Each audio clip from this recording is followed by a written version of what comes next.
Noting this topic sounds similar to our prior presentation, but it is different because the prior presentation was talking about the orientation of the fretboard video representation, whereas this presentation is talking about the orientation of tablature and worksheets. We will have similar arguments as to why we're going to be doing things a little bit different, but there are differences, including the justification as to why the current system is the way the current system is. And I think in this presentation, where we're talking about tablature, the justification for the current system is a little bit stronger. I still believe that, of course, changing it would be more optimal, but let's go over the rationale real quick. Recall that in the prior presentation, we were talking about the video representation of our plane to help learners, making the argument that if this is us learning, we are facing the video, the screen, then our fretboard is facing this way as we are behind the guitar. If we're looking at the screen, naturally the screen would usually be orientated the other way. So that would be opposite. That would make it more difficult to learn from, although that would be the natural way to video something. We can mirror it in the software so that it's looking like this, which makes it look like we're left-handed. That you would think that would lead to more confusion, but that would be kind of like looking into a mirror. It's actually more natural to look at it this way because you can mimic what is happening more cleanly as it is on the same side of your body. So there was a question of why didn't we do that? Why is nobody doing that? Well, I think it's mainly because the video presentations are still relatively new and because people like to play their guitar and look cool playing the guitar as well. So they want to look like they're on stage or something playing the guitar, even though they're doing like a presentation for teacher purposes. So there might be some drive to have a different goal other than just the best optimal format for teaching is one argument. When we have the tablature, we have a similar situation where the tablature is designed kind of as though we were looking at the guitar. And that means that if we just flip the guitar around, then it's either going to have the neck facing the wrong way, or if you rotate it, it's going to have the high strings on top. So most tablature is having the high or skinny strings on top, even though when we hold the guitar, we have the skinny strings on the bottom, the low heavy string, the one closest to the ceiling on top. Now, some reasons for doing that, you would imagine that when they actually wrote the tablature down, they probably wanted to look at the guitar, and when you look at the guitar, you can't take the mirror image of it like you can in software. You can basically turn it around and look at the frets with the skinny strings on top. They were probably also thinking that's kind of nice because it goes along with the idea of pitch going up. So they might have liked it because it ties into normal sheet music, or the idea at least of sheet music as well.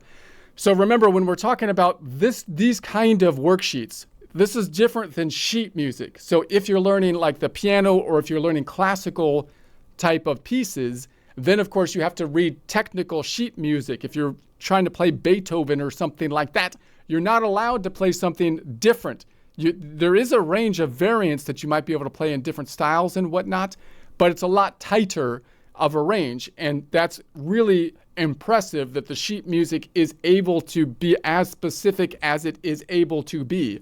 However, the tablature for the guitar is usually designed to give you a more loose framework so that you have more room possibly to improvise.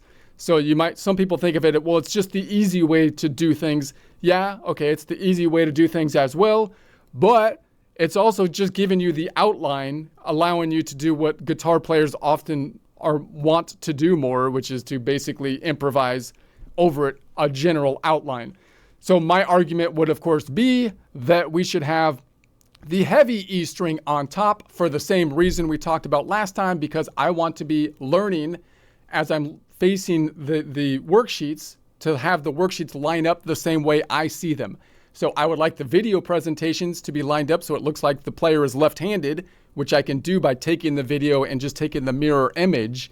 And then I would like my worksheets to have the low or heavy E string as though I just took my guitar and imprinted the strings on the screen. That allows me to focus all of my mental energy when learning on whatever I'm trying to learn, which is basically the scale shapes and the intervals and whatever it is I'm learning.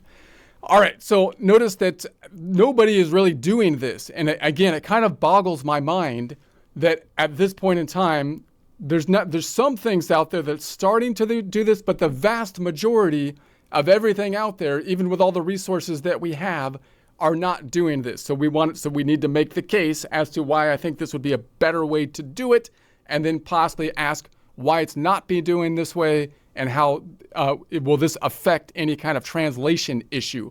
That's the big downside that people might argue against. They might say, well, yeah, it's easier that way, but if you learn it that way, you won't be able to read tablature correctly because all the tablature is reversed. And I'll just want to point out now, just to address that real quick, just realize it's just like with the guitar here. I think the more you work with it, the more you'll be able to rotate things around in your mind. So what you'd like to do is isolate the particular thing that you're learning, and I don't think it'll detriment your ability to kind of flip the thing around if you need to flip it around. Tablature isn't all universally the same way either. Some of it goes left to right, and some of it's kind of vertical. So the more we play the guitar, the better we will get at flipping it. Also, the software these days, like ChatGTP and whatnot, is getting to the point that you can change the tablature to whatever you want. So this idea that it was written down and therefore can't change is becoming less and less of an argument. That's the big argument as to why tablature is the way it is in educational places, because they want to tie into the textbook, and the textbook is tying into the way things have been done since we started writing this stuff down, which happened to be the way it happened to be, and then it got solidified in a similar way as language gets solidified when it's written down. Before we had the printing press, language was changing all the time. So vowels changes, you got the great vowel shift and whatnot. Once you write it down, then now it's the way it's supposed to be. That means you don't have change for good or for bad. Sometimes it's bad because sometimes the change would be good. And that's what we're making the case for here. We're making the case for the change. We're making the case. And I'm going to make the case out of alligator skin because I like the case when it's made. Okay, that's stupid. Matches physical reality. So on the guitar, the top string, the low E, is physically closest to your face and top when you're looking down. So just like the argument here, obviously when we're playing the guitar, we have the low or heavy string on top. So that's going to line up. I would like to have that line up to my worksheet. So by flipping the tab so the low E is on top, the visual layout finally matches what your hands and eyes experience. So clearly, I think it's intuitively obvious that if my guitar is facing this way, it would be best to just imprint the strings on the screen and have the tablature face the same way. That's just the easiest thing to do.